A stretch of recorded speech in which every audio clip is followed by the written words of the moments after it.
نحمده ونصلي على رسوله الكريم اما بعد فاعوذ بالله من الشيطان الرجيم بسم الله الرحمن الرحيم رب اشرح لي صدري ويسر لي امري واحلل عقدة من لساني يفقهوا قولي۔ نماز کیوں اہم ہے؟ اس لیے کہ یہ سب سے افضل عمل ہے، اللہ کے نزدیک سب سے محبوب عمل ہے۔ حدیث میں آتا ہے، عبداللہ بن مسعود رضی اللہ عنہ سے روایت ہے، انہوں نے کہا، میں نے نبی صلی اللہ علیہ وسلم سے سوال کیا کہ اللہ کو کون سا عمل زیادہ پسند ہے؟ یعنی جب ہم عمل کرتے ہیں تو ہمیں یہ لالچ ہوتی ہے، حرص ہوتی ہے کہ ہم کوئی ایسا کام کریں کہ جو اللہ تعالیٰ کی پسند کا ہو، اللہ تعالیٰ ہم سے راضی ہو جائے۔ تو آپ نے فرمایا نماز کو اس کے وقت پر ادا کرنا، الصلاۃ علی وقتہا، یعنی جو شخص اس بات کا اہتمام کرتا ہے کہ نماز کے اوقات کی پابندی کرتا ہے اور وقت کے اندر پڑھتا ہے، اس کو قضا نہیں کرتا، اس کو لیٹ نہیں کرتا، تو وہ دراصل اللہ سبحانہ وتعالیٰ کا پسندیدہ عمل کر رہا ہے۔ اسی طرح نماز اعمال میں سب سے بہترین عمل ہے۔ ثوبان رضی اللہ عنہ کہتے ہیں کہ رسول اللہ صلی اللہ علیہ وسلم نے فرمایا، ثابت قدم رہو اور تم ہرگز اس کی مکمل طاقت نہیں رکھ سکو گے۔ یعنی استقامت انسان اختیار کرتا ہے لیکن کہیں نہ کہیں ڈول جاتا ہے۔ اور جان لو تمہارا سب سے بہترین عمل نماز ہے، اور وضو کی محافظت وہی کرتا ہے جو مومن ہو۔ وضو کی حفاظت کون کرتا ہے؟ جو مومن ہو۔ اور مومن کون ہوتا ہے؟ جو اس بات پر ایمان رکھتا ہے کہ میرا رب مجھے دیکھ رہا ہے، میرا معاملہ میرے رب کے ساتھ ہے۔ اللہ پر ایمان کے 4 حصے ہیں نا، کون کون سی چیزوں پر ایمان مکمل کرتا ہے؟ یعنی جب ہم نے یہ جملہ بولا کہ مومن ہی وضو کی محافظت کرتا ہے، تو مومن کون ہوتا ہے؟ جو اللہ پر ایمان رکھتا ہے۔ تو اللہ پر ایمان کا معنی کیا ہے؟ صرف حدیث لکھنے سے بات نہیں بنے گی کہ آپ صرف نقل کر کے جلدی جلدی لکھنے کی کوشش کر رہے ہیں۔ میرے سوال کا جواب دیجیے، جب میں آپ سے بات کر رہی ہوں تو آپ کو مجھ سے بات کرنا ہے۔ تو اللہ پر ایمان کا معنی کیا ہے؟ کیونکہ ہم سب کہتے ہیں ہم ایمان لائے، یہ کس چیز پر ایمان لائے؟ کیا ہے ایمان؟ اللہ پر ایمان کیا ہے؟ نمبر 1 کیا ہے اس میں؟ سب سے پہلے اس کی ذات پر ایمان، کہ اس کا ایک وجود ہے، وہ صرف کوئی کانسیپٹ یا نظریہ نہیں ہے۔ نمبر 2 اس کی صفات پر ایمان، اس کے اسماء و صفات، صرف صفات نہیں بلکہ اسماء و صفات پر ایمان، ٹھیک ہے؟ اس کے اسماء کا کیا مطلب ہے؟ نام، اور صفات اس کے ایٹریبیوٹس، ان پر ایمان۔ نمبر 3 اللہ کی الوہیت پر ایمان، کہ صرف وہی عبادت کے لائق ہے، وہی دراصل الہ ہے، ٹھیک ہے؟ اس کی الوہیت پر ایمان۔ اور نمبر 4 اس کی ربوبیت پر ایمان، کہ وہی رب ہے۔ تو اب آپ دیکھیے کہ وضو کی حفاظت صرف مومن کرتا ہے، تو اب یہاں کس حصے سے تعلق ہے اس وضو کا؟ اللہ کی صفات سے، اللہ کے ناموں سے، کہ اللہ البصیر ہے، اللہ تعالیٰ دیکھ رہا ہے کہ میں نے کیسا وضو کیا ہے۔ جب ہم یہ دیکھتے ہیں کہ کوئی انسان ہمیں دیکھ رہا ہے تو ہمارا کام کیسے ہو جاتا ہے؟ چاہے وضو ہو چاہے نماز ہو، کیسا ہو جاتا ہے؟ ماں دیکھتی ہے تو بچہ وضو ٹھیک سے کرنے لگتا ہے، نہیں دیکھتی تو کیسا کرتا ہے؟ تو انسان یہ ہے کہ انسانوں سے ڈر کے کچھ کام کر رہے ہوتے ہیں، لیکن جس کے دل میں اللہ کا ڈر آ جائے، اللہ پر ایمان آ جائے، پھر اس کے کام کی کوالٹی کیسے ہوگی؟ یعنی ہمارے اعمال میں کوالٹی کیوں نہیں؟ اس کی اصل وجہ ہمارے ایمان کی کمزوری ہے۔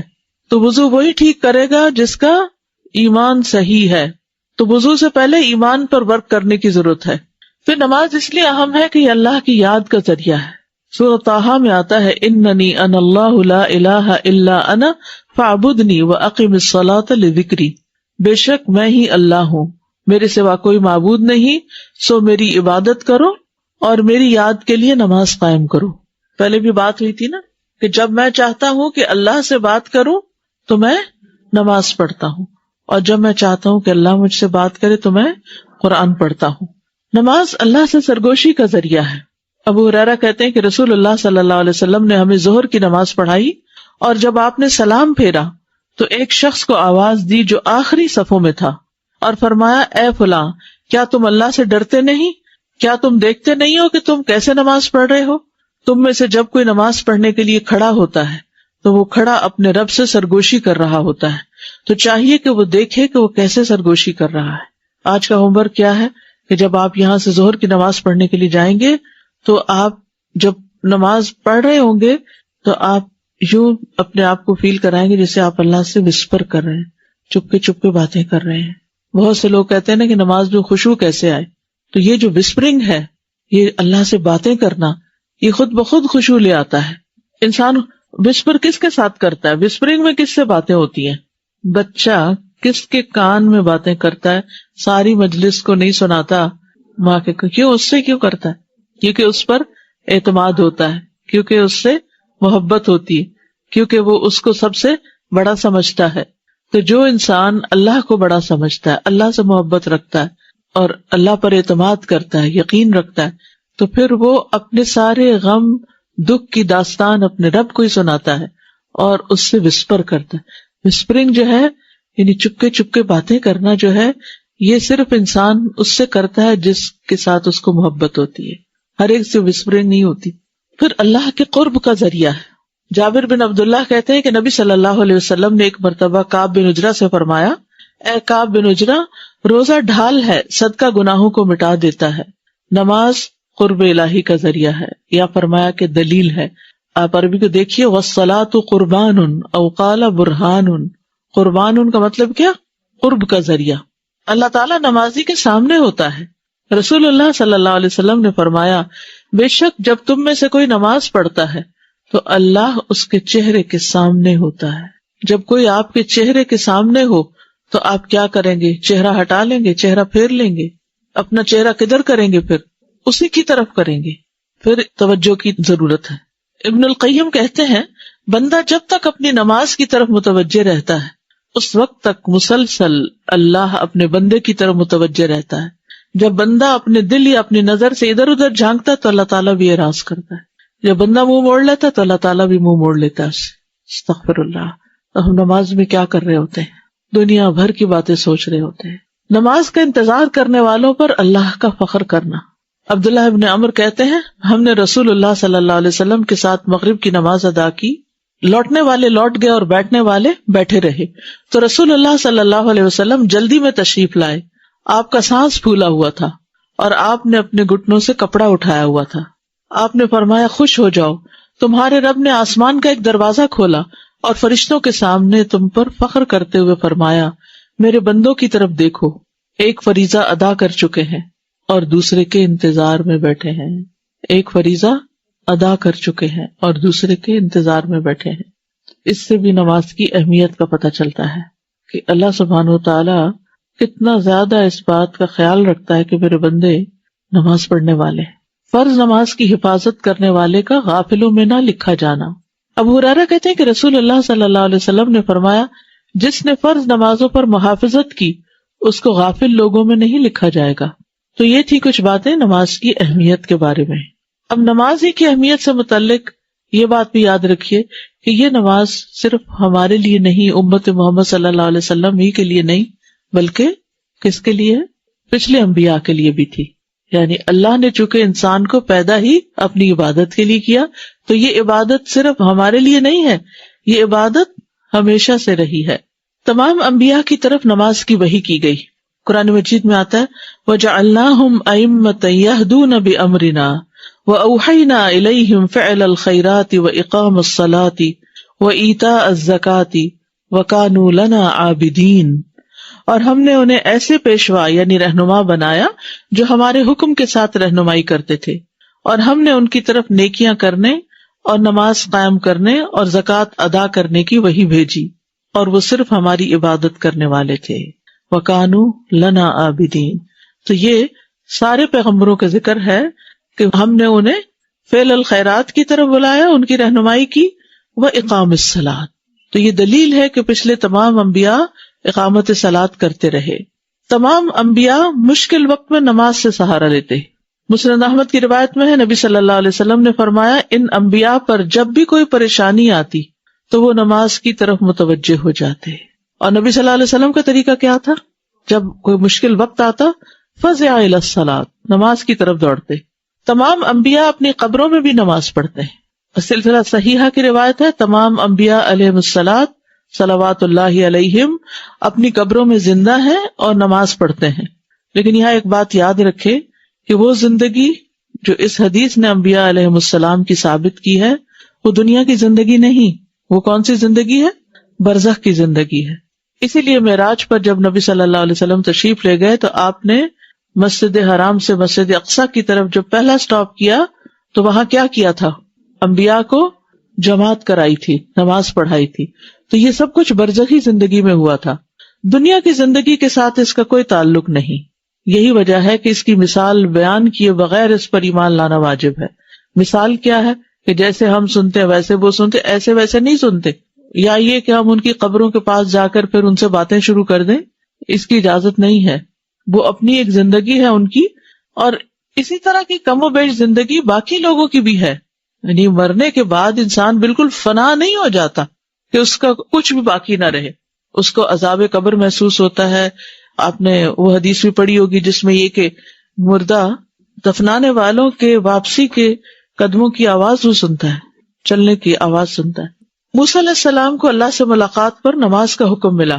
اننی انا اللہ لا الہ الا انا فاعبدنی واقم الصلاۃ لذکری، بے شک میں ہی اللہ ہوں اور میرے سوا کوئی معبود نہیں، سو میری عبادت کرو اور میری یاد کے لیے نماز قائم کرو. یہ کب ہوا تھا؟ جب موسیٰ علیہ السلام ملاقات کی جگہ پر آئے تھے. بنی اسرائیل سے اللہ تعالیٰ نے جو عہد لیا سورۃ البقرہ کی آیت نمبر 83 میں، اس میں بھی آپ دیکھیے کہ لا تعبدون الا اللہ کے بعد حقوق العباد کی بات کی گئی، اور پھر وَأَقِیمُوا الصَّلَاةَ وَآتُوا الزَّکَاةَ، صلاۃ اور زکوٰۃ کی بات ہے. نماز کے لیے ان کے گھروں کو مسجد بنایا گیا. جب فرعون کے ظلم اور زیادتی کی انتہا ہو گئی اور ان کے لیے مرکزی عبادت گاہیں نہ رہیں تو گھروں کو عبادت گاہ بنایا گیا، اور وہاں بھی کیا حکم دیا گیا؟ وَأَقِیمُوا الصَّلَاةَ، کہ نماز قائم کرو. شعیب علیہ السلام کو کس بات کا طعنہ دیا گیا تھا؟ یا شعیب اصلاتک تأمرک، کہ اے شعیب کیا تمہاری نماز تمہیں اس بات کا حکم دیتی ہے؟ پھر ابراہیم علیہ السلام کس بات کی فکر کرتے ہیں؟ اپنی اور اپنی اولاد کی نماز کی فکر کرتے ہیں. کعبہ کی تعمیر کے بعد انہوں نے کیا دعا مانگی؟ رب اجعلنی مقیم الصلاۃ ومن ذریتی ربنا وتقبل دعا. تو یہ سب کیا ہے؟ نماز کی فکر ہے. نماز ہی کی خاطر انہوں نے اپنی اولاد کو اس وادی میں چھوڑا تھا.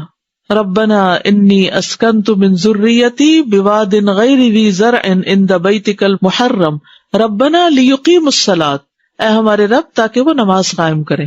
یعنی اپنے اہل و عیال کو وہ جس جگہ چھوڑتے ہیں اس کا مقصد کیا ہے؟ کہ نماز قائم کریں. انی اسکنت لیقیموا الصلاۃ، اس سے نماز کی امپورٹنس کا اندازہ ہوتا ہے. اسماعیل علیہ السلام نے اپنے گھر والوں کو کس چیز کا حکم دیا؟ نماز کا حکم دیا. قرآن مجید میں آتا ہے وَكَانَ يَأْمُرُ أَهْلَهُ بِالصَّلَاةِ وَالزَّكَاةِ وَكَانَ عِندَ رَبِّكَ مَرْضِيًّا. وہ اپنے گھر والوں کو نماز اور زکوٰۃ کا حکم دیا کرتے تھے اور وہ اپنے رب کے نزدیک ایک پسندیدہ انسان تھے. ابھی اس وقت آپ نوٹس میں صرف 2 چیزیں لکھیے. مثلاً اسماعیل علیہ السلام نے گھر والوں کو نماز کا حکم دیا، اور آگے آیت نمبر سورۃ مریم آیت 55 بس. اسی طرح ابراہیم علیہ السلام نے اس مقصد کے لیے اولاد کو بسایا. ٹھیک، ابراہیم علیہ السلام کو اپنی اولاد اور اپنی نماز کی فکر تھی، آیت فلاں. شعیب علیہ السلام کو نماز ہی کے بارے میں بات کی گئی، بنی اسرائیل سے نماز قائم کرنے کا عہد لیا گیا. موسیٰ علیہ السلام سے ملاقات کے وقت اللہ نے نماز قائم کرنے کا حکم دیا. تمام انبیاء اپنی قبروں میں نماز پڑھتے ہیں. ٹھیک ہے، تمام انبیاء کی طرف یہ وحی کی گئی. بس صرف مین ہیڈنگز جو ہے یہ پوائنٹس اگر آپ پک کر لیں تو اتنا ہی آپ کے لیے کافی ہے. صرف اتنی دلیل، آپ سے آیات نہیں ان کے دلائل میں پوچھے جائیں گے. میں نے آیات تو اپنے اصل میں نوٹس کے لیے بنائی ہوئی ہے کہ اگر آپ میں سے کوئی کہے کہ اس کی کیا دلیل ہے تو یہ دلیل ہونی چاہیے. آپ آیت کا نمبر نوٹ کر لیں، اگر کوئی آپ سے پوچھے تو آپ کو بھی آیت کا نمبر آتا ہو. اگر آپ اس وقت نوٹس میں آیات پوری لکھنا شروع کر دیں گے اور ترجمے اور پھر ان کے نمبر، تو اپنے آپ کو کھپا ڈالیں گے اور حاصل کچھ نہیں. اس کے آپ سے نہ مطالبہ ہے نہ آپ کو ضرورت ہے.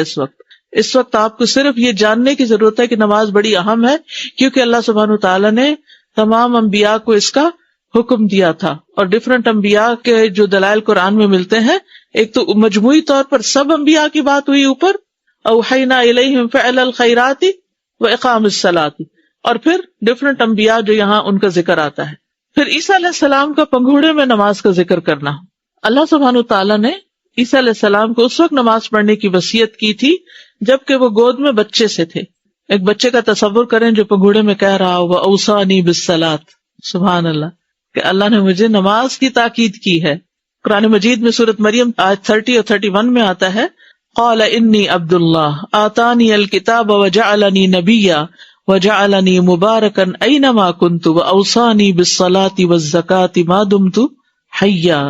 عیسیٰ علیہ السلام نے کہا بے شک میں اللہ کا بندہ ہوں، اس نے مجھے کتاب دی اور مجھے نبی بنایا اور مجھے بابرکت بنایا جہاں بھی میں ہوں، اور مجھے نماز اور زکوٰۃ کی وصیت کی جب تک میں زندہ رہوں، موت تک. وَاعْبُدْ رَبَّكَ حَتَّى يَأْتِيَكَ الْيَقِينُ. ٹھیک، تو ان تمام انبیاء کے ساتھ یہ معاملہ ہوا. پھر آپ دیکھیے سارہ علیہ السلام کون تھی؟ وہ حضرت ابراہیم کی وائف تھی. ابراہیم علیہ السلام نے جب ہجرت کی، کہاں سے کی؟ عراق سے، اپنی بستی سے جہاں انہیں آگ میں پھینکا گیا تھا. تو ابراہیم علیہ السلام نے سارہ علیہ السلام کو ساتھ لے کر ہجرت کی تو ایک ایسی بستی میں پہنچے جس میں بادشاہوں میں سے ایک بادشاہ یا جابروں میں سے ایک جابر رہتا تھا. اس نے ابراہیم علیہ السلام کے پاس یہ حکم بھیجا کہ سارہ کو اس کے پاس بھیجے. آپ نے سارہ کو بھیج دیا کیونکہ وہ زبردستی جبرن ہر خوبصورت لڑکی کو ہتھیا لیتا. وہ بادشاہ ان کے پاس آیا تو وہ وضو کر کے نماز پڑھنے لگی. جب وہ برے ارادے سے آیا تو کیا کرنے لگی؟ نماز پڑھنے. انبیاء اور ان کے گھر والوں کی کیا صفت رہی ہے کہ مشکل وقت میں نماز کی طرح. یہ حضرت سارہ کا جو ایکشن ہے یہ ہمارے لیے بہترین نمونہ ہے کہ کوئی بھی مسئلہ ہو سیدھے اللہ کے پاس جائیں. اور کہنے لگی اے اللہ اگر میں تجھ پر اور تیرے رسول پر ایمان رکھتی ہوں نیک عمل کا واسطہ تو مجھ پر اس کافر کو مسلط نہ کرنا. تو بادشاہ کا سانس گلے میں پھنس گیا اور گر کر ایڑیاں رگڑنے لگا. تو یہ نماز کی برکت سے ہوا. اور اسے بھی پتہ چلتا ہے کہ مشکل وقت میں نماز پڑھنی چاہیے. مریم علیہ السلام کا نماز پڑھنا، یا مریم اقنتی لربک واسجدی وارکعی مع الراکعین. اے مریم اپنے رب کی فرما بردار بن جا اور سجدہ کر اور رکوع کرنے والوں کے ساتھ رکوع کر. لقمان حکیم نے اپنے بیٹے کو کیا نصیحت کی؟ یا بنی اقم الصلاۃ، اے بیٹے نماز قائم کرنا. ابو ہریرہ سے روایت ہے کہ رسول اللہ صلی اللہ علیہ وسلم نے فرمایا وہ علم جو اللہ عز و جل کا چہرہ چاہنے کے لیے یعنی اللہ کے چہرے کے دیدار کے لیے حاصل کیا جاتا ہے، جس نے اسے دنیا کا مال و متاع حاصل کرنے کے لیے سیکھا اسے قیامت کے دن جنت کی خوشبو بھی نہ آئے گی. تو ہمیں اپنی نیت کیا کرنی ہے؟ اللہ کی رضا. تو ہم سب اپنی نیت کا جائزہ لیں کہ میں اس محنت اور اس وقت کے استعمال سے کیا نتیجہ چاہتی ہوں، کیا فائدہ حاصل کرنا چاہتی ہوں. کیونکہ نیت ایک ایسی چیز ہے کہ جب تک وہ درست نہ ہو اعمال درست نہیں ہو سکتے. انما الاعمال بالنیات. دوسری چیز، علم حاصل کرنے کے لیے اللہ سے مانگنا ضروری ہے، دعا کرنا ضروری ہے. علم ایسی چیز ہے جو مانگ کر ملتا ہے، جس کے لیے تڑپ ضروری ہے. تو ہم سب دعا کریں گے اللہم انی اسألک علما نافعا ورزقا طیبا وعملا متقبلا. اے اللہ میں تجھ سے فائدہ دینے والے علم، پاکیزہ رزق اور قبول ہونے والے عمل کا سوال کرتا ہوں. یعنی اے اللہ جو کچھ میں سیکھوں مجھے اس کا فائدہ ہو. ہم چونکہ حی علی الصلاح کورس کر رہے ہیں، نماز کے طریقے کو دوبارہ سے ایک ایک چیز کو سیکھیں گے کہ جس میں نماز کے فرائض، سنن، مستحبات، تمام باریکیوں کا ہمیں اچھی طرح علم ہو. تو یا رب تو مجھے سکھا دے، مجھے اس سے فائدہ ہو، میری نماز واقعی درست ہو جائے اور پھر میرا عمل قبول ہو جائے، تاکہ میں آخرت میں اس مقام تک پہنچ سکوں جس کے لیے آج میں نے یہ کورس شروع کیا ہے. یعنی اللہ کا چہرہ چاہنا، اللہ کو راضی کرنا، اللہ کو خوش کرنا. تیسری چیز استغفار کرنا اور گناہ چھوڑنا. علم حاصل کرنے میں جو چیز رکاوٹ بنتی ہے وہ انسان کے اپنے ہی گناہ ہوتے ہیں، اپنی ہی کمزوریاں ہوتی ہیں. لہذا بہت ضروری ہے کہ ہم اپنے اپنے گناہوں پہ نظر ڈالیں اور ان سے توبہ کریں. اس وقت میں چند لمحے آپ کو دوں گی، پورے دل سے اللہ سے دعا مانگے کہ یا اللہ تو میرے پچھلے سارے گناہ معاف کر دے، تاکہ جو کام آج میں شروع کرنے جا رہی ہوں اس میں کوئی رکاوٹ نہ آئے. صحت، وقت، ہر اعتبار سے پوری طرح میں اس کو سیکھ سکوں. ابن القیم کہتے ہیں کہ نافرمانیوں کی سزا میں سے ہے علم سے محروم ہونا، کیونکہ علم نور ہے جسے اللہ دلوں میں ڈالتا ہے اور نافرمانی اس نور کو بجھا دیتی ہے. تو ہمارے ہی گناہ ہمیں علم کے نور سے محروم کر دیتے ہیں. تو اس لیے جب کبھی کوئی رکاوٹ آئے، کسی بھی وجہ سے کوئی مشکل آئے کہ آپ اس علم کو مزید حاصل نہ کر سکیں، تو فوراً کیا کریں؟ استغفار، اور دل سے استغفار. چوتھی چیز صبر اور پختہ عزم، ڈٹرمینیشن، کہ میں نے ہر صورت یہ کام کرنا ہی ہے، میں کر کے چھوڑوں گی انشاءاللہ. کچھ بھی ہو میں اس کو کروں گی. مشکلات تو آئیں گی، تکلیف تو ہوگی، تھکاوٹ بھی ہوگی، لیکن ہمیشہ یاد رکھیے وَإِنَّ مَعَ الْعُسْرِ يُسْرًا، إِنَّ مَعَ الْعُسْرِ يُسْرًا، بے شک ہر مشکل کے ساتھ ایک آسانی ہے، بے شک اسی مشکل کے ساتھ ایک اور آسانی ہے. یعنی جہاں ہم تکلیف اٹھائیں گے، مشکل ہوگی، وہاں آسانی بھی ہوگی، اس کے فائدے بھی ہوں گے. اس علم کے حاصل کرنے کے فائدوں پر نظر رکھیں گے، جیسے کہ آگے جا کر بتایا جائے گا کہ نماز پڑھنے کے فائدے کیا ہیں، اس کی فضیلت کیا ہے، اس کی اہمیت کیا ہے، اس کی فرضیت کا حکم کیا ہے. تو انشاءاللہ آپ کے عزم میں اور پختگی آئے گی. ایک قول ہے من ثبت نبت، جو ثابت قدم رہے گا وہ گرو کرے گا. نبت نباتات سے ہے، جو ثابت قدمی اختیار کرے گا وہ گرو کرے گا. مثلاً جو پودا زمین میں لگایا جاتا ہے اگر وہ اپنی جگہ پر قائم رہے، ثابت رہے، تو کیا ہوتا ہے؟ ایک دن بڑا درخت بن جاتا ہے، پھر پھل پھول آتے ہیں، وہ دیکھنے میں خوبصورت لگتا ہے، ہر لمحہ اس سے فائدے پھوٹتے ہیں. اور مومن تو ہوتا ہی ایک بہترین درخت کی طرح ہے، لیکن جو ثابت قدمی اختیار نہیں کرے گا وہ گرو نہیں کر سکتا. کبھی آپ نئے لگائے ہوئے درختوں کو دیکھیں، کچھ درخت ہوتے ہیں 1 سال کے بعد لگانے کے اگر آپ ان کو دیکھیں تو کافی بڑھ چکے ہوتے ہیں، اور انہی کے قریب کچھ ہوتے ہیں جو بالکل چھوٹے چھوٹے ہوتے ہیں، اور کچھ ہوتے ہیں وہ بالکل مر چکے ہوتے ہیں. تو جو ثابت قدم رہا وہ اگ گیا. وَمَن جَدَّ وَجَدَ، اور جو کوشش کرے گا وہ پالے گا. وَمَن زَرَعَ حَصَدَ، اور جو بوئے گا وہی کاٹے گا. آج انویسٹ کریں گے آپ تو کل اس سے فائدہ اٹھا سکیں گے، اور جو صبر کرے گا وہ کامیاب ہو گیا. وَعْلَمْ أَنَّ النَّصْرَ مَعَ الصَّبْرِ، اور صبر ہوتا ہے مشکلات پر جم جانے کا نام. نمبر 5، اس علم کو حاصل کرنے کے لیے وقت نکالیے، قربانی کیجیے اپنی جان، مال، وقت کی، کیونکہ لن تنالوا البر حتى تنفقوا مما تحبون، تم تب تک نیکی کو نہیں پا سکتے، نیکی کو نہیں پہنچ سکتے جب تک اس چیز میں سے خرچ نہ کرو جس سے تم محبت کرتے ہو. ہو سکتا ہے کہ اس وقت میں کچھ لوگوں کے لیے سونا بہت محبوب کام ہو، ظاہر ویکنڈ ہے اور صبح کے وقت سب آرام کرتے ہیں، کچھ لوگ سیر و تفریح کرتے ہیں، کچھ لوگ بازاروں میں گھومنے پھرنے کے لیے جاتے ہیں، کچھ دوستوں سے ملاقات کے لیے جاتے ہیں، کچھ لوگوں کو اپنے گھر میں بلاتے ہیں. یہ ساری ہمارے نفس کے لیے محبوب چیزیں، خصوصاً ان لوگوں کے لیے جو ہفتے میں 5 دن کام کرتے ہوں تو چھٹا دن ان کے لیے ریلیکسیشن کا دن ہوتا ہے کہ آج اپنی مرضی سے اٹھیں گے، اپنے مرضی کے کام کریں گے. تو اپنے محبوب ترین کام کو چھوڑ کر جب آپ اپنے نفس کو کنٹرول کر کے یہاں آ کے بیٹھ گئے تو یہ دراصل کیا ہے؟ اس نیکی کو پانے کی تمنا، خواہش اور کوشش ہے کہ جس سے ہم محبت کرتے ہیں. تو تم نیکی کو نہیں پہنچ سکتے، یعنی اپنے محبوب کام کو نہیں پا سکتے جب تک اس کے لیے محبوب چیز قربان نہ کرو. نمبر 6، لکھنا. اگرچہ اسکرین پر لکھا ہوا ہے لیکن آپ کے پاس لکھی ہوئی کتاب نہیں ہے اس وقت، تاکہ آپ اپنے قلم کو استعمال کریں. آپ کو اپنا قلم استعمال کرنا ہے. آپ لکھیں گے تو لکھنے سے آپ کا علم پختہ ہوگا. قرآن مجید میں آتا ہے اقرأ بسم ربک الذی خلق خلق الانسان من علق اقرأ وربک الاکرم الذی علم بالقلم علم الانسان ما لم یعلم. اپنے رب کے نام سے پڑھ جس نے پیدا کیا، اس نے انسان کو ایک جمے ہوئے خون سے پیدا کیا. پڑھ اور تیرا رب ہی سب سے زیادہ کرم والا ہے، وہ جس نے قلم کے ساتھ سکھایا. اس نے انسان کو وہ سکھایا جو وہ نہیں جانتا تھا. قرآن مجید جب نازل ہوا تھا تو وہ کتاب کی شکل میں نہیں تھا، لکھا ہوا نہیں آیا تھا. جبریل علیہ السلام نے پڑھ کر سنایا تھا، پھر آپ کے قلب مبارک پر ثبت ہوا، اور پھر آپ نے آگے کاتبین وحی کو پڑھ کے سنایا اور انہوں نے لکھا. اور یوں قرآن مجید سینوں میں محفوظ ہونے کے ساتھ ساتھ کتابوں میں بھی محفوظ ہوا. تو جتنے بھی مین پوائنٹس ہیں ان سب کو آپ اپنے پاس اپنی لکھائی میں لکھیں، اپنی نوٹ بک میں لکھیں، اور پھر اس کے بعد اپنے لکھے ہوئے کو ہی دہرائیں. نمبر 7، علم حاصل کرنے کے آداب میں ہے کہ علم کے ساتھ روزانہ کا تعلق ہو. یہ نہیں کہ صرف ویکنڈ پہ جب آنے لگے تو وہ ڈائری کہاں جس میں نے پچھلے ہفتے نوٹس بنائے تھے وہ گم ہی گئی، وہ تو بیگ ہی کوئی اور تھا، وہ تو معلوم نہیں کسی بچے نے اٹھا کے کہیں اور ڈال دی. تو اس میں آپ دیکھیے کہ روزانہ آپ نے اس کو پڑھنا ہے. ہر ہفتے کا ہفتے بھر میں روزانہ اس کتاب کو کھولنا ہے، اپنے نوٹس کو روزانہ کھولنا ہے. وَإِنَّ أَحَبَّ الْأَعْمَالِ إِلَى اللَّهِ مَا دَامَ وَإِنْ قَلَّ.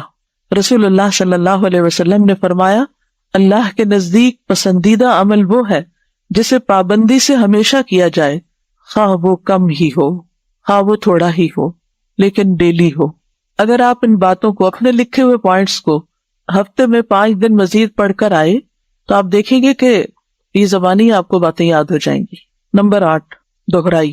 ابن عمر سے روایت ہے کہ رسول اللہ صلی اللہ علیہ وسلم نے فرمایا، صاحب قرآن کی مثال رسی سے بندھے ہوئے اونٹ کے مالک جیسی ہے، اگر وہ اس کی نگرانی رکھے گا تو وہ اسے روک سکے گا، ورنہ وہ رسی توڑا کے بھاگ جائے گا۔ یعنی آپ اس کو ریویو کریں گے تو ہی یہ آپ کے پاس رہے گا، تب یاد رہے گا۔ نمبر 9، قرآن والوں کے ساتھ جڑنا یا اسی علم والوں کے ساتھ جڑنا، یعنی جو لوگ یہ کورس کر رہے ہیں ان کے ساتھ تعلق رکھنا۔ اب آپ دیکھ لیجئے کہ آپ کس کو اس کورس میں اپنا بڈی بنائیں گے، کہ جس کو آپ سنائیں گے کہ آپ کو کیا سمجھ میں آیا اور وہ آپ کے ساتھ مذاکرہ کرے گا۔ تو یہ اس کورس کی ایک ریکوائرمنٹ ہے کہ آپ کا ایک بڈی ہونا چاہیے۔ بڈی کا معنی سمجھتے ہیں نا؟ آپ کا ایک ساتھی ہونا چاہیے کہ جس کو آپ بتائیں گے آپ نے کیا سیکھا اور وہ آپ کو بتائے گا کہ آپ نے صحیح سیکھا یا نہیں سیکھا، جس کے ساتھ آپ اپنے نوٹس بھی شیئر کریں گے، جس کے ساتھ آپ ٹیسٹ کی تیاری بھی کریں گے، چاہے تو آپ کلاس کے لیول پر اور چاہے تو اپنی کنوینئنس سے، لیکن ہر ایک کو اپنے بڈی کا نام لکھوانا ہوگا، کیونکہ جب تک ہم علم کو انسانوں کے ساتھ شیئر نہیں کرتے، علم کا مذاکرہ نہیں کرتے، علم پختہ نہیں ہوتا۔ نبی صلی اللہ علیہ وسلم کی مجالس میں جب آپ علم دیتے تھے، اس کے بعد صحابہ کرام ایک دوسرے کو سناتے تھے، ایک دوسرے کے ساتھ مذاکرہ کرتے تھے۔ مذاکرہ جو ہے وہ علم کی زندگی ہے، اور اس سے آپ کو دوسروں تک بات پہنچانے کا بھی ڈھنگ آتا ہے۔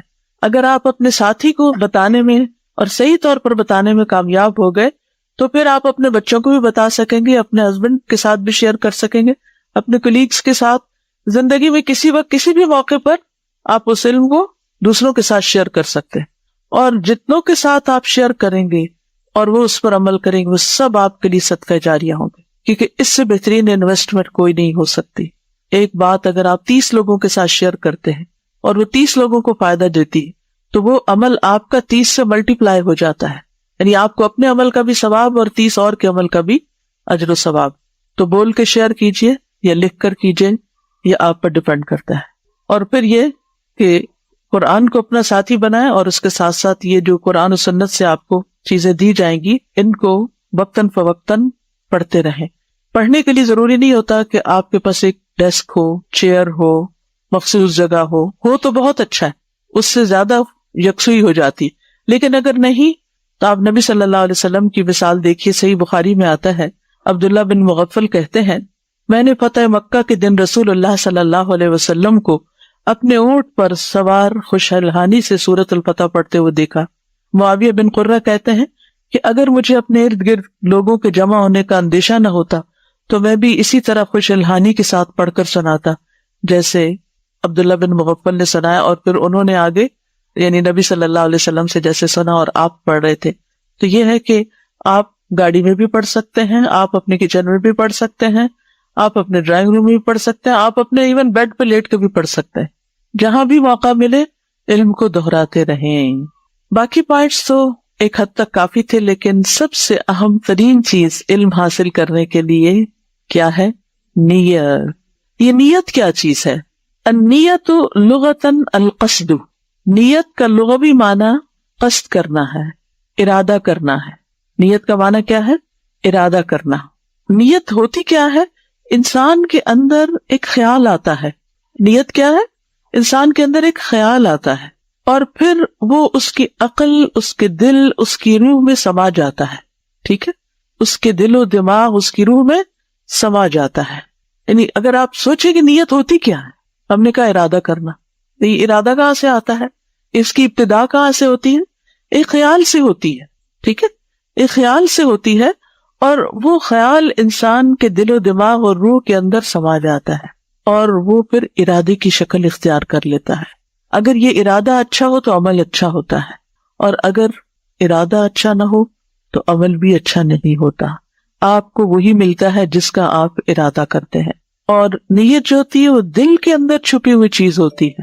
نیت بیسیکلی نوا سے ہے۔ نوا کہتے ہیں گٹلی کو، ان اللہ فالق الحب والنوا۔ گٹلی کہاں ہوتی ہے؟ گٹلی کہاں دباتے ہیں؟ زمین میں چھپی ہوئی ہوتی ہے، لیکن اس سے کیا نکلتا ہے؟ پودا۔ جس طرح کی گٹلی ہوتی ہے جس قسم کا بیج ہوتا ہے اسی قسم کا پودا اگتا ہے. جیسی آپ کی نیت ہوگی ویسا ہی پھل آئے گا. اور پھر نیت جو ہے وہ کبھی کسی حاسد حاقد کے بگاڑ سے بگڑتی نہیں کہ کوئی آپ سے جلس ہوتا ہے تو آپ اپنی نیت بدل لیتے ہیں, کوئی آپ پہ تنقید کرتا ہے تو آپ اپنی نیت بدل لیتے ہیں. نہیں, اچھی نیت جو ہوتی پختہ ہوتی. اور یاد رکھیے جو زمین میں گڑا رہتا ہے وہ اگ جاتا ہے. جو نیت سچی ہوتی ہے, اچھی ہوتی ہے, پکی ہوتی ہے, اپنی جگہ پر دل کے اندر جمی ہوئی ہوتی ہے, وہ انسان کے عمل میں ڈل جاتی ہے. اور اگر نیت کے اندر بگاڑ, گٹلی خراب ہو تو پھر کیا ہوگا, اس سے صحیح پودا نہیں اگ سکتا.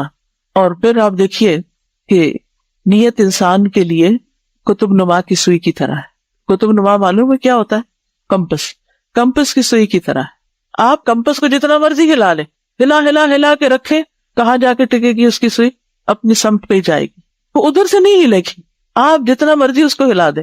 سچی نیت والا انسان اس کو جتنا مرضی ہلا دیں, جتنے چاہیں اس کی زندگی میں جھونکے آئیں, زلزلے آئیں, مشکلیں آئیں, ادھر سے ادھر ہو, وہ اس کی سوئی ادھر ہی اٹکی ہوئی ہوگی کہ میں نے تو یہ کام کر کے ہی چھوڑنا ہے. تو ہماری نیت کیا ہے پھر؟ رب کا چہرہ چاہنا, رب کی رضا حاصل کرنا, رب کو راضی کرنا, رب کا قرب پانا, کیونکہ سجدہ قرب کا ذریعہ ہے. تو ہماری سوئی ادھر ہی اٹکی ہوئی ہونی چاہیے. تو اصطلاح میں اس کی تعریف ہے دل کا کسی کام کے کرنے پر ٹھوس عزم اور ارادہ کرنا, پکا ارادہ کر لینا. اب آپ اپنے آپ سے پوچھئے, پکا ارادہ ہے پڑھنے کا یا کچا پکا؟ پکی ہوئی چیز کھانے کا نتیجہ کیا ہوتا ہے اور کچی پکی کھانے کا کیا ہوتا ہے؟ کچے پکے علم سے کیا ہوتا ہے اور پکے پکے علم سے کیا ہوتا ہے؟ کچا پکا علم تو ہمیں ہے نماز کے بارے میں, ایسا نہیں کہ ہمیں نہیں پتا. ہم مسلمان گھرانوں میں پیدا ہوئے, ہم نے نماز پڑھنی سیکھی ہے. کیا نئی چیز ہے جو ہم سیکھنے چاہ رہے ہیں؟ نہیں, ہمیں ابھی تک جس کی جتنی بھی زندگی آپ 30, 40, 50, 60 کے ہیں, ہر ایک کو نماز کی کسی نہ کسی رکن کی ادائیگی کے بارے میں کچھ نہ کچھ شک لاحق ہی رہتا ہے کہ پتہ نہیں میں ٹھیک کر رہا ہوں یا نہیں, یا کر رہے ہوتے ہیں تو اس کی دلیل صحیح طور پر معلوم نہیں ہوتی. تو اس لیے بہت ضروری ہے کہ انسان اپنی نیت کو درست کر کے علم حاصل کرے. تو اخلاص نیت کی اہمیت کیا ہے؟ قرآن مجید میں آتا ہے وَمَا أُمِرُوا إِلَّا لِيَعْبُدُوا اللَّهَ مُخْلِصِينَ لَهُ الدِّينَ حُنَفَاءَ وَيُقِيمُوا الصَّلَاةَ وَيُؤْتُوا الزَّكَاةَ وَذَلِكَ دِينُ الْقَيِّمَةِ. اور انہیں اس کے سوا حکم نہیں دیا گیا کہ وہ اللہ کی عبادت کریں, اس حال میں کہ اس کے لیے دین کو خالص کرنے والے, ایک طرف ہونے والے ہوں, اور نماز قائم کریں اور زکوٰۃ دیں, اور یہی مضبوط ملت کا دین ہے. وَذَلِكَ دِينُ الْقَيِّمَةِ, قیمہ سے مراد امت قیمہ ہے. اب دیکھیے کہ اخلاص نیت کا حکم دیا گیا ہے. وَمَا أُمِرُوا إِلَّا لِيَعْبُدُوا اللَّهَ مُخْلِصِينَ لَهُ الدِّينَ. یہ ایسا نہیں کہ چوائس ہے ہماری کہ ہم چاہیں تو نیت خالص کر لیں, چاہیں تو نہ کریں. نہیں, کیا کرنا ہے؟ اس کو اللہ کا حکم سمجھ کے اختیار کرنا ہے. مخلصین لہ الدین حنفاء, دین کو خالص کر کے اور ایک طرف ہو کے, یکسو ہو کر, صرف اللہ ہی کے لیے. پھر آپ دیکھیے کہ تمام عبادات کی قبولیت کی شرط یہی ہے. تو درست نیت سے ہی درست دین حاصل ہوتا ہے, درست عمل ہوتا ہے. پھر یاد رکھیے کہ نیت جو ہے تمام عبادات کی قبولیت کی شرط ہے. اور اس کی دلیل کیا ہے؟ نبی صلی اللہ علیہ وسلم کا یہ فرمان. عمر بن خطاب کہتے ہیں کہ میں نے رسول اللہ صلی اللہ علیہ وسلم کو فرماتے ہوئے سنا, اعمال کا دار و مدار نیتوں پر ہے, ہر انسان کے لیے وہی ہے جس کی اس نے نیت کی. تو ہمارے لیے وہی ہے جس کی ہم نیت کریں. ایک اور حدیث میں آتا ہے قال رسول اللہ صلی اللہ علیہ وسلم من غزا فی سبیل اللہ ولم ینوی الا اقالا فلہ ما نوی. جو شخص اللہ کے راستے میں جہاد کرے اور نیت نہ رکھے, ایسے ہی چل پڑے مگر صرف رسی حاصل کرنے کی, یا پھر یہ کہ صرف دنیا کا کوئی فائدہ حاصل کرنے کی, میں جاؤں گا تو وہاں کچھ مال لوٹ کے لے آؤں گا, تو اس کو وہی ملے گا جس کی اس نے نیت کی. بس دنیا کا ہی تھوڑا سا فائدہ اگر اس کی قسمت میں کچھ ہے تو پھر وہی بس مل جائے گا. تو جو شخص اللہ کے راستے میں جہاد کرے اور نیت نہ کرے مگر صرف رسی حاصل کرنے کی, تو اس کو وہی ملے گا جس کی اس نے نیت کی. پھر یاد رکھیے کہ اللہ تعالیٰ صرف خالص عمل قبول کرتا ہے. کون سا عمل قبول کرتا ہے؟ خالص. دیکھیے آپ جب کوئی چیز خریدنے کے لیے جاتے ہیں مثلا دودھ خریدنے جاتے ہیں یا اور اسی طرح کی کوئی فوڈ، تو اس میں کیا پسند کرتے ہیں؟ ملاوٹ والی کوئی چیز پسند کرتے ہیں یا پھر خالص؟ اب تو آپ دیکھیے کہ آرگینک کا اتنا کریز ہو گیا ہے کہ مہنگی مہنگی سبزیاں اور مہنگے مہنگی فوڈ خریدی جاتی ہے صرف اس لیے کہ کسی بھی طرح کی کیمیکلز کی اس میں ملاوٹ نہ ہو، خالص ہو، را ہو۔ تو اگر ہم انسان ہوتے ہوئے خالص چیز کو ترجیح دیتے ہیں، اگر ہمیں شک پڑ جائے کہ اس پانی میں کچھ گندگی ہے تو ہم کبھی بھی نہیں لیں گے، اس کو کبھی نہیں پیئیں گے، تو پھر اعمال اگر اللہ کے لیے خالص نہیں ہوں گے تو اللہ تعالیٰ بھی ان کو قبول نہیں کرے گا۔ ابو امامہ باہلی فرماتے ہیں کہ ایک شخص نبی صلی اللہ علیہ وسلم کے پاس حاضر ہوا اور کہنے لگا کہ آپ بتائیے کہ ایک شخص جنگ کے لیے جاتا ہے اور ثواب اور شہرت دونوں کا طلبگار ہے، اسے کیا ملے گا؟ اس جملے کو غور سے پڑھیے۔ ایک شخص جنگ کے لیے جاتا ہے، ثواب اور شہرت دونوں حاصل کرنا چاہتا ہے، ثواب بھی چاہتا ہے اور نیم اور فیم بھی چاہتا ہے، اسے کیا ملے گا؟ رسول اللہ صلی اللہ علیہ وسلم نے فرمایا اسے کچھ نہیں ملے گا، اسے کچھ نہیں ملے گا۔ اس شخص نے یہ سوال 3 دفعہ دہرایا اور ہر دفعہ رسول اللہ صلی اللہ علیہ وسلم فرماتے تھے اسے کچھ نہیں ملے گا۔ پھر آپ نے فرمایا اللہ صرف اس عمل کو قبول فرماتا ہے جو خالص اس کے لیے کیا جائے اور اس کے ذریعے صرف اس کا چہرہ مقصود ہو، بس ہر طرف سے دھیان ہٹا کر صرف اس کی طرف دھیان کرنا، حنفاء۔ اور پھر صرف عبادات ہی نہیں، باقی بھی سب کام اللہ کی رضا کے لیے۔ ابو موسیٰ اشعری نے اپنے ساتھی معاذ رضی اللہ عنہ سے پوچھا، دونوں کو نبی صلی اللہ علیہ وسلم نے یمن کے 2 مختلف علاقوں کا گورنر بنا کے بھیجا تھا، تو ایک نے دوسرے سے پوچھا کہ تم قرآن کیسے پڑھتے ہو، تمہارے قرآن پڑھنے کا طریقہ کیا ہے؟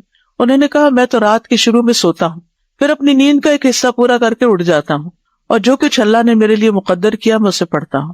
اسی طرح بیداری میں یعنی جب جاگتا ہوں تو اللہ سے جس ثواب کی امید رکھتا ہوں سونے کی حالت میں بھی اسی کے ثواب کا اسی طرح امیدوار رہتا ہوں۔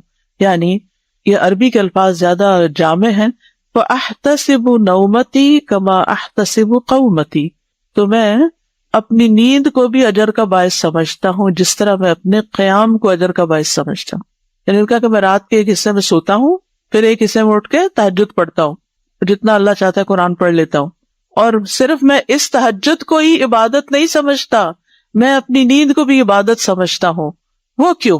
نیند کب عبادت بنتی ہے؟ جب اس نیت سے انسان سوتا ہے کہ میں اپنی تھکاوٹ اتار کے دوبارہ عبادت کے لیے فریش ہو کر اٹھوں، میں زیادہ بہتر طور پر صحت حاصل کر کے، یعنی بیماری سے بچ کے، کیونکہ نیند صحت کے لیے بھی تو ضروری ہے نا، تاکہ میں اپنے سارے فرائض کو اچھے سے انجام دے سکوں، تو ایسے میں اس کی نیند بھی عبادت ہو جائے گی۔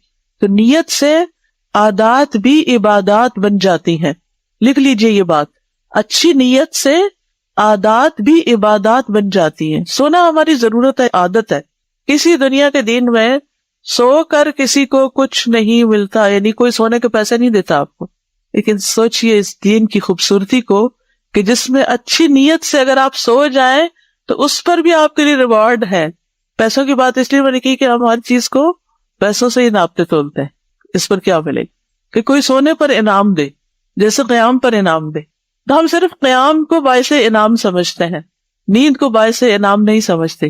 اس سے نیت کی اہمیت کا پتہ چلتا ہے کہ جب ہم ہر عمل اللہ کے لیے کرتے ہیں تو وہ سب کا سب عبادت بن جاتا ہے۔ حضرت عمر کی دعا ہے، اور یہ دعا لکھ لیجئے، اللہم اجعل عملی کلہ صالحا واجعلہ لوجہک خالصا ولا تجعل لأحد فیہ شیئا۔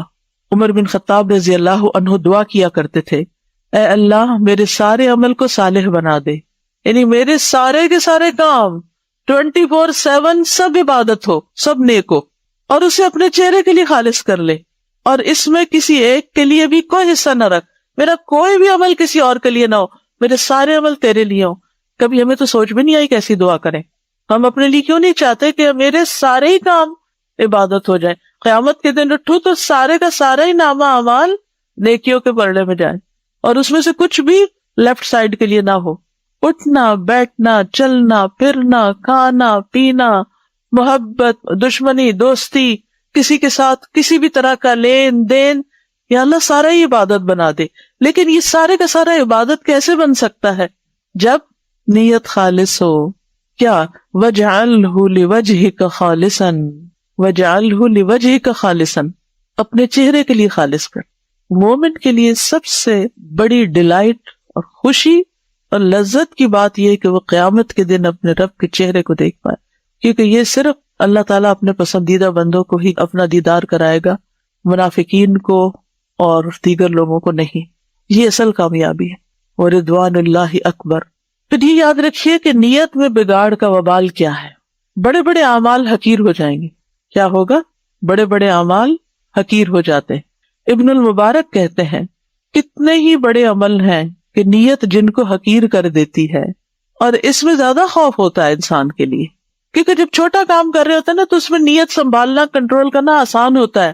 لیکن جب کام بڑا ہو جاتا ہے نا، اس کا والیوم بڑا ہو جاتا ہے، یا وہ ویسے بڑی نیکی شمار ہوتا ہے، تو اس میں لوگ بھی تعریفیں کر کر کے نیت خراب کر دیتے ہیں.